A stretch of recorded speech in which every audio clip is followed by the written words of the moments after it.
राहुल, जैसे सारा दिन तुम इन जानवरों की सेवा में लगे रहते हो, क्या आपके माँ बाप भाई बहन क्या आपको ये नहीं कहते कि क्या लगे रहते हो यार राहुल, कुछ और जब कर लो, ये ऐसा नहीं बोलते? पक्षी जब ये ठीक होके जब मैं इनको रिलीज़ करता हूँ तो वो जो सुकून मिलता है ना, मैं मानता हूँ वो सुकून मुझे करोड़ों रुपए कमा कर भी ये नहीं कुछ मिलेगा। जानवरों को आपने पिंजरे में भी बंद कर रखा है, ऐसा मैं क्यों? उनको सिर्फ एक ही बात बोलता हूँ कि भाई ये मैंने बच्चों की तरह रखे हैं, मैं नहीं दे सकता, लेकिन जो लोग ज़्यादा ज़िद करते कि नहीं दे दो वगैरह, उनको सिर्फ एक ही बात बोलता हूँ कि भाई पहले तुम अपने बच्चे खा के दिखा दो, फिर मेरे बच्चे ले जाना। इनके घर में पीछे एक गाय मर गई थी, तो इसको उन्होंने शोक सभा मनाई और उसके बाद उसको अपने गांव में वो जाकर कोई दफनाया। कट्टे में फेंक गया था कबूतर, तो मैं उनको फिर लेके कितने हॉस्पिटल। से कबूतर में बहुत काफी सारे थे क्या? बड़ा जी बड़ा सर, वाला? होंगे 20-25 और होंगे एक सर। राहुल, ये जैसे मैंने देखा आपके यहाँ कुत्ते भी बीच में घूम रहे हैं और मुर्गे भी बीच में, क्योंकि जनरली कुत्ता तो किसी जानवर को छोड़ता नहीं है, फट से खा लेते हैं, तो यहाँ मुर्गों को के आसपास कुत्ता आराम से घूम रहा है, कभी कुछ नहीं कह रहा आपस में, ऐसा क्यों? राहुल को लगता है कि कहीं मैं सारा आशियाना ही बंद ना करवा दे ये जानवरों के लिए जो कुल है, तो इसलिए वो शादी का इन्होंने सोचा कि शादी ना ही करूँ तो अच्छा है।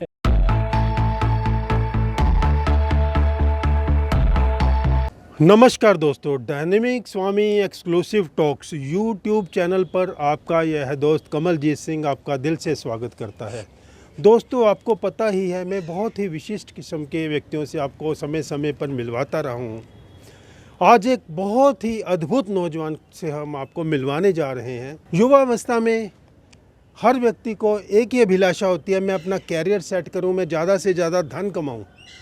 परंतु आज जिस व्यक्ति से हम मिलवाने जा रहे हैं, जिस नौजवान से हम मिलवाने जा रहे हैं, इसने अपनी पूरी ज़िंदगी जानवरों के नाम लगाने की कसम खा ली है। इन्होंने सोच लिया है मैं जीवों के प्रति अत्याचार बंद करवाऊंगा और कोई भी जीव संकट में होगा तो उसकी मैं हेल्प करूंगा। कोई भी बीमार या कोई एक्सीडेंटल पक्षी हो, पशु हो, उसकी निस्वार्थ रूप से निःशुल्क सेवा करते हैं। अपने पूरी घर की छत को एक इन्होंने आशियाना बना लिया है। इंसानों के लिए तो बहुत लोग हेल्प के लिए आ जाते हैं क्योंकि बड़ा नाम मिलता है, बड़ी वाहवाही मिलती है, बड़े हार डाले जाते हैं, परंतु जानवरों की जो सेवा करता है उसकी इतनी परवाह नहीं की जाती। और ऐसे लोगों को हम सामने लाने का हमारा उद्देश्य है, औरों को भी प्रेरणा मिले, जानवरों के प्रति लोग दयावान बने, करुणावान बने। तो दोस्तों, हम राहुल के घर के छत पर हैं जो कि पूरा जानवरों का आशियाना है। तो राहुल, स्वागत है हमारे चैनल पर तुम्हारा। नमस्कार सर। जो भी इस चैनल को देख रहे हैं इस माध्यम से, उन सभी का पहले तो मैं हाथ जोड़कर अभिनंदन करता हूँ। तो राहुल, तुम इतने पक्षी और जानवर आपकी छत पे हैं, इतने कबूतर एक साथ कैसे आ गए आपके पास? वो कोई कट्टे में फेंक गया था कबूतर, तो मैं उनको फिर लेके कितने हॉस्पिटल। से कबूतर में बहुत काफी सारे थे क्या? जी सर, होंगे 20-25 होंगे सर। अच्छा, तो पूरा कोट्टा भरा हुआ था यानी? हाँ जी, तो मैं हॉस्पिटल लेके गया बर्ड्स के, तो उन्होंने मना कर दिया कि भाई हम पालतू कबूतर नहीं रखते हैं। तो फिर मैं तो इलाज करेंगे वो? हाँ नहीं, इलाज भी नहीं करेंगे वो। अच्छा अच्छा। तो फिर मैं यहाँ लाया और उनको मतलब दाना वगैरह करके दवाई ववाई करके अब वो ठीक हो गए, वही सब हैं सर। जी सर, ये जैसे कबूतर आप देख रहे होंगे यहाँ पे, और भी जो बर्ड्स हैं, तो जैसे कबूतरबाजों में क्या होता था, जैसे कोई कबूतर को पैरालाइज हुआ, कुछ हुआ, तो ये फेंक देते थे। तो मैं उनको बोलता था कि आप फेंको मत, आप मुझे दे दो, वो ठीक हो जाएगा तो मैं उसको उड़ा दूंगा। तो ये वही पिजन्स हैं सर जो मतलब ठीक हो गए। ये अच्छा, इतने सारे जो कबूतर हैं ये इसी तरह लोग लेकर आए हैं, इलाज के लिए लेकर आए हैं। तो क्या तुम वापस भी ले जाते हैं? पहले सर करते थे ऐसे ही, जैसे यहाँ पे कबूतरबाज जो होते थे पहले अपने कबूतर दे देते थे, जब ठीक होता था तो लेने आ जाते थे। फिर अब मैंने बंद कर दिया। आप क्या करते हो, छोड़ देते हो आप आसमान में? हाँ जी, मैं जो भी पक्षी ठीक होता है ना उसको उड़ा देता हूँ, पर ये जैसे डोमेस्टिक हैं ये तो कहीं जाते नहीं, इसलिए यहाँ रहते हैं। लोहड़ी, संक्रांति, पोंगल, इंडिपेंडेंस डे और रिपब्लिक डे और कुछ अन्य त्योहारों के दौरान लोग पतंगबाजी करते हैं और खतरनाक चाइनीज मांझे को इस्तेमाल करते हैं, जिससे हजारों पक्षी पूरे भारत में जख्मी हो जाते हैं। कई पक्षियों के बच्चे बेघर हो जाते हैं और कई अंडे लवारिस हो जाते हैं पक्षियों के घोंसलों में। तो ऐसे में इस परिस्थिति के लिए राहुल बहुत दुख जताते हैं। राहुल के पास भी बहुत लोग आते हैं, किसी के गर्दन में मांझा फंसा है, किसी की गर्दन कट रही है, किसी का पैर कट रहा है, किसी की आँख कट रही है। तो राहुल ऐसे पक्षियों का भी इलाज करते हैं यहाँ पे, और अपने पास ही अपने रख लेते हैं। और कई लोग तो कई बार तो वो उड़ने में भी सक्षम नहीं रहते। तो राहुल, ऐसे लोगों को आप क्या कहेंगे कि त्योहारों के नाम पर जानवरों की जो दुर्दशा जाने अनजाने करते हैं, जाने अनजाने एक तरह से प्राणी की बलि ही हो गई, उसके बारे में राहुल आप क्या कहना चाहेंगे? सर मैं पहले तो ये कहना चाहूँगा कि किसी त्यौहार पे, चाहे वो कोई भी त्यौहार है, उस पर अगर आप पतंग उड़ा रहे हो तो ये चाइनीज़ मंजे का इस्तेमाल ना करो, क्योंकि आपकी एक खुशी पता नहीं कितने पक्षियों को बेघर कर देती है और कितने पक्षियों को क्या कहते हैं मौत के घाट उतारती है। और कुछ कबूतर मेरे पे अभी ऐसे पड़े जिनकी बाजू कट गई हैं, जो कभी ज़िंदगी में नहीं उड़ सकते। तो प्लीज़ चाइनीज़ मंजे का इस्तेमाल ना करो आप लोग। हाँ, अगर पतंग का शौक ही है तो सीधे साधे मांझे को इस्तेमाल करें। सिंपल सद्दी वाला मांझा हो, उसके कोई पक्षी को नुकसान नहीं होता। अगर पक्षी को टच भी हो जाए तो पक्षी साइड हो जाते हैं, मतलब ये नहीं कि गला कट गया, ये कट गया। और तो ये बहुत अपनी खुशियों के लिए जीवों के जीवन को की दुर्दशा ना करें। ये कुछ जानवरों को आपने पिंजरे में भी बंद कर रखा है, ऐसा क्यों? सर इसलिए क्योंकि जैसे ये जानवर ऐसे जैसे ठीक नहीं है, और जैसे अगर बाई चांस थोड़ा बहुत उड़ के कहीं गिर गए तो बिल्ली या कुत्ता कोई मार देगा उनको। अच्छा, यानी सुरक्षा के लिए कई रखे हुए हैं। जब तक पूरे ठीक नहीं होते तो राहुल जी कभी इनको वापस नहीं उड़ाते। पूरे ठीक हो जाएं, एकदम स्वस्थ हो जाएं, तभी इनको आज़ाद करते हैं। ये बहुत अच्छी बात है। राहुल, जैसे कि तुम इतने मुर्गे यहाँ पर घूम रहे हैं, और कई लोग तुम्हारे पास आते होंगे जो मांसाहारी लोग हैं, जो मतलब कई लोग मुर्गा खाने के शौकीन होते हैं, तो आपसे कई लोग कहते होंगे कि ये हमें दे दो, ऐसा, क्योंकि आप तो शाकाहारी हो। आपको कई लोग कहते होंगे ऐसा, इस बारे में आपका क्या अनुभव रहा है? सर बहुत आते हैं लोग, खासकर फेस्टिवल वगैरह जब होते हैं ना, उनको पता लगता है यहाँ मुर्गे पाल रखे हैं तो आते हैं। मैं उनको सिर्फ एक ही बात बोलता हूँ कि भाई ये मैंने बच्चों की तरह रखे हैं, मैं नहीं दे सकता। लेकिन जो लोग ज़्यादा ज़िद करते कि नहीं दे दो वगैरह, उनको सिर्फ एक ही बात बोलता हूँ कि भाई पहले तुम अपने बच्चे खा के दिखा दो, फिर मेरे बच्चे ले जाना। अरे वाह, बहुत सुंदर। ये मुर्गों को भी अपने बच्चों की तरह ही समझते हैं। और एक राहुल, ये जैसे मैंने देखा आपके यहाँ कुत्ते भी बीच में घूम रहे हैं और मुर्गे भी बीच में, क्योंकि जनरली कुत्ता तो किसी जानवर को छोड़ता नहीं, फट से खा लेते। तो यहाँ मुर्गों को के आसपास कुत्ता आराम से घूम रहा है, कभी कुछ नहीं कह रहा आपस में, ऐसा क्यों?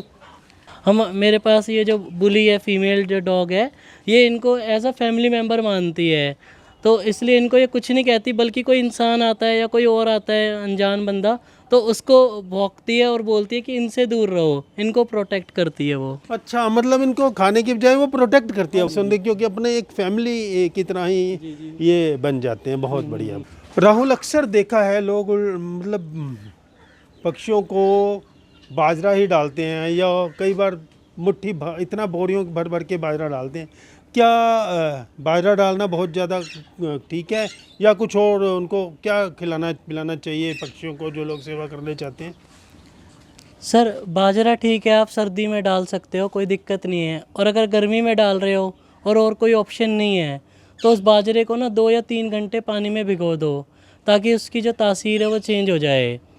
और मिक्स आप दाना डालो, और मिक्स दाने में गेहूँ, जौ और चावल, ये 3 दाना ना डालो, खासकर कबूतरों को, ये उससे बीमार पड़ते हैं बहुत जल्दी।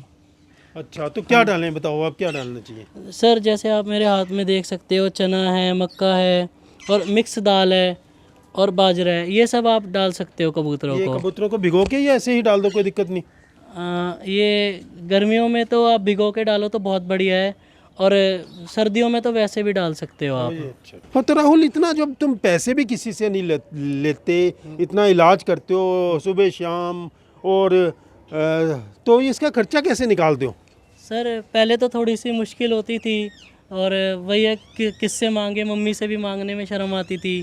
तो इसलिए मैंने फिर ये बोर्डिंग खोली डॉग्स की, जो इससे जो अर्निंग होती है वो मैं इनकी मेडिसिन और इनके दाने वगैरह में लगाता हूँ। अच्छा, साथ ही डॉग कैनल भी चलाते हैं, जैसे किसी का पालतू जानवर है तो वो छोड़ के कुछ दिन के लिए जाते हैं, तो उसके ये चार्जेस लेते हैं। हाँ जी। बाकी घायल, अजवारा, बेसहारा जानवर का किसी का कोई ये पैसा नहीं ले। दोस्तों, दुनिया में लोग बातें तो बड़ी बड़ी करते हैं, पर काम करने वाले और दिल से सेवा करने वाले बहुत कम मिलते हैं। तो राहुल को हमने देखा कि राहुल दिल से सेवा करता है, हमेशा दिल से सेवा करता है। इसको पहले इंटरव्यू लेने से पहले पूरे मैंने इनको सर्वे किया तो पाया और लोगों से भी जाना कि ये बहुत ही ज़्यादा दिल से ही जानवरों की सेवा करते हैं। ये बहुत खुशी की बात है। राहुल, तुम्हारी आयु कितनी है? 28 साल जी। राहुल, इस आयु में 28 साल की उम्र में हर नौजवान पैसे की भागदौड़ में लगा होता है। हर समय उसको सिर्फ लगता है मैं आज करोड़पति बन जाऊं, मैं अरबपति बन जाऊं। हर व्यक्ति पैसा कमाने में लगा होता है और युवा ही नहीं, आजकल तो बड़े लोग भी पैसे के पीछे भागते रहते हैं। इतनी सेवा करके जानवरों की क्या मिलता है? जी, जब ये पक्षी जब ये ठीक होके जब मैं इनको रिलीज़ करता हूँ तो वो जो सुकून मिलता है ना, मैं मानता हूँ वो सुकून मुझे करोड़ों रुपए कमा कर भी नहीं मिलेगा, जो उनको दोबारा नेचर में मैं छोड़कर मतलब जो सुकून मिलता है रिलीज़ करके जो सुकून मिलता है। अरे वाह, क्या बात है। जब राहुल को यहाँ से पक्षी ठीक होकर अब आसमान में उड़ते हुए राहुल देखता है तो राहुल को इतना सुकून मिलता है। राहुल का कहना है कि करोड़ों रुपए में भी नहीं मिल सकता है। राहुल, जैसे सारा दिन तुम इन जानवरों की सेवा में लगे रहते हो, क्या आपके माँ बाप, भाई बहन, क्या आपको ये नहीं कहते कि क्या लगे रहते हो यार राहुल, कुछ और कर लो, ऐसा नहीं बोलते? नहीं नहीं सर, बिल्कुल नहीं बोलते हैं। राहुल, प्रेरणा तुम्हें कहाँ से मिली? ये जो इतने जानवरों की सेवा करने की प्रेरणा कहाँ से मिली? इतना मतलब है? जी, ये मेरे पिताजी से मिली है मुझे। जैसे मैं छोटा था तो देखता था कि कोई मतलब डॉग वगैरह, कोई कैट जख्मी है या कोई बंदर जख्मी है तो पापा उसको पक्षियों के हॉस्पिटल छोड़ के आते थे, जानवरों के हॉस्पिटल छोड़ के आते थे। और मतलब पापा ने एक केज बना के दिया था कि भाई कोई पक्षी अगर तुझे मिलता है तो तू उसकी सेवा कर, जब वो ठीक हो जाए तो उसको उड़ा दे। मुझे बड़ा अफसोस है कि अब वो मतलब इस संसार में नहीं है, लेकिन एक वो है कि मतलब जो उन्होंने मेरे अंदर जो मतलब इनके जीवों की वो जगाई थी एक, वो अब मतलब मैं कर रहा हूँ अभी। अच्छा, तो वो तो दूर बाहर दूर दूर ले जाते होंगे, अस्पताल कहीं होता है तो तुम्हें लगा कि ये घर पे ही एक ऐसा एक है ना, एक बना लें, एक आशियाना उनके लिए। अच्छा अच्छा, तो सारा इलाज खुद करते हो कि डॉक्टर वगैरह की भी मदद लेते हो किसी? नहीं नहीं जी, मैं खुद ही करता हूँ। और मतलब कुछ टाइम मैंने संजय गांधी जॉब करी, वहाँ एक डॉक्टर साहब मिले। अच्छा, Sanjay Gandhi animal care centre में आपने जॉब की? अच्छा अच्छा, वो जानवरों का अस्पताल है दिल्ली में एक तो उसमें भी इन्होंने जॉब की एक्सपीरियंस लेने के लिए। वहाँ पे पक्षियों के डॉक्टर थे अशोक जी, उनसे मैं काफ़ी मतलब उन्होंने मेरा काफ़ी सपोर्ट किया है पक्षियों की दवाई वगैरह सब में, वही बताते रहते थे मेरे को। अच्छा, उन्होंने काफ़ी आपको गाइड किया कि किस परिस्थिति में जानवर को कौन सी दवाई देनी चाहिए या क्या करना चाहिए, फर्स्ट एड वगैरह वगैरह सब वहाँ से आपने सीखा। बहुत सुंदर। राहुल, क्या तुम्हारी मम्मी भी तुम्हारा सपोर्ट करती है इस आपके कार्य में? जी बिल्कुल। अभी जो पक्षियों का दाना वगैरह है और जो मतलब मैंने और बच्चे रख रखे हैं डॉग्स, इन सभी का मम्मी बनाती हैं खाना। और डेली मम्मी के मतलब सुबह बना के रखती हैं और इनके फ्रूट्स भी मम्मी देती हैं सब कुछ। हाँ, ये इनके घर में पूरा परिवार ही जानवरों की बहुत सम्मान करता है। इनके घर में पीछे एक गाय मर गई थी तो इसको उन्होंने शोक सभा मनाई और उसके बाद उसको अपने गांव में जाकर दफनाया। उसके बारे में राहुल बताएं कि जनरली तो लोग जानवरों को परवाह ही नहीं करते, मरे जानवर को फेंक देते हैं या किसी को एमसी वार्डल वालों को उठवा देते हैं। तो आप अपने गांव लेकर गए, क्या क्या हुआ उसकी कहानी के बारे में? जी, जैसे हमने भाई गऊ को एक माता की तरह रखा था, वो माँ थी, एक सदस्य थी हमारे परिवार की। तो एमसीडी गाड़ी ले जाती, कोई भी ले जाता तो उनके शरीर को वहाँ पे फेंक देते, जैसे चील कौवे खाते, उनकी बॉडी मतलब सड़ती। अच्छा भी नहीं लगता कि वो हमारी फैमिली मेम्बर थी, इसलिए मैंने ना फार्म हाउस में उनको दफनाया था। और उनके उस पर राजीव दीक्षित जी की वीडियो देखता था तो एक आम का पेड़ लगाया और मतलब वो पूरी धरती पावन हो गई उनके उससे। अच्छा, राजीव दीक्षित से के एक वीडियो से इनको प्रेरणा मिली कि हम जहाँ गाय को दफन करके वहाँ पर कोई पेड़ लगा दो, जल्दी ग्रो होता है पौधा, जो 4 साल में तैयार होगा वो 3 साल में पेड़ मतलब फल देने लग जाता है। तो इन्होंने बहुत ही सुंदर ढंग से गाय को दफनाया, संस्कार किया और आज भी वो गाय को ये अपने गांव में जीवित महसूस करते हैं। राहुल, क्या आपने शादी की या करना चाहोगे? नहीं सर, करी नहीं है और करना भी नहीं चाहता, क्योंकि मैंने सारा जीवन इन्हीं को समर्पित कर दिया है, पक्षियों को ही। अच्छा, इनको पक्षियों को समर्पित तो कर दिया, तब भी शादी मतलब आप कैसे सोचते हो कि शादी के बाद क्या मुश्किल हो जाएगी? जी जी बिल्कुल, मतलब आगे चल के दिक्कत आ सकती है। जैसे कोई अगर ऐसी आ गई जिसको नहीं पसंद है, तो मैं नहीं चाहता कि किसी की वजह से इन पक्षियों को वो मैं रहने दूँ सेवा करने। हाँ, राहुल को लगता है कि कहीं मैं सारा आशियाना ही बंद करवा दे ये जानवरों के लिए जो कुल है, तो इसलिए वो शादी का इन्होंने सोचा कि शादी ना ही करूं तो अच्छा है। तो फिर भी खैर हमारी तो भावना ये है कि कोई ऐसा इनको जीवन संगनी मिल जाए जो इन्हीं की तरह जानवरों की सेवा करने की भावना रखती हो। आज के समय जब लोग बड़ी बड़ी बातें तो करते हैं पर प्रैक्टिकली कम दिखाई दे देते हैं, कथनी और करनी में बहुत फर्क दिखाई देता है। ऐसे में राहुल एक ऐसा उदाहरण है, ऐसा सशक्त उदाहरण है जिनकी कथनी और करनी में कोई भी अंतर नहीं, और पूरे दिल से ये जानवरों की सेवा करते हैं, पूरे प्राणों से जानवरों की सेवा करते हैं। निश्चित ही सभी दर्शकों को इनसे प्रेरणा लेनी चाहिए। हमारे चैनल पे तुम आए, आपको बहुत बहुत धन्यवाद। पहले तो सर का धन्यवाद जो उन्होंने इतना टाइम दिया कि, और मैं इस माध्यम से आप लोगों के आगे आने का मौका मिला, और जितने भी दर्शक ये वीडियो देख रहे थे उन सभी का भी धन्यवाद। तो दोस्तों, आपका यह दोस्त कमलजीत सिंह अब आपसे विदा चाहता है, तो जुड़े रहिए हमारे चैनल से, और यदि आपने सब्सक्राइब नहीं हमारे चैनल को किया तो सब्सक्राइब कर दीजिए और अधिक से अधिक लोगों में शेयर कीजिए ताकि दुनिया में एक अच्छा बदलाव आ पाए।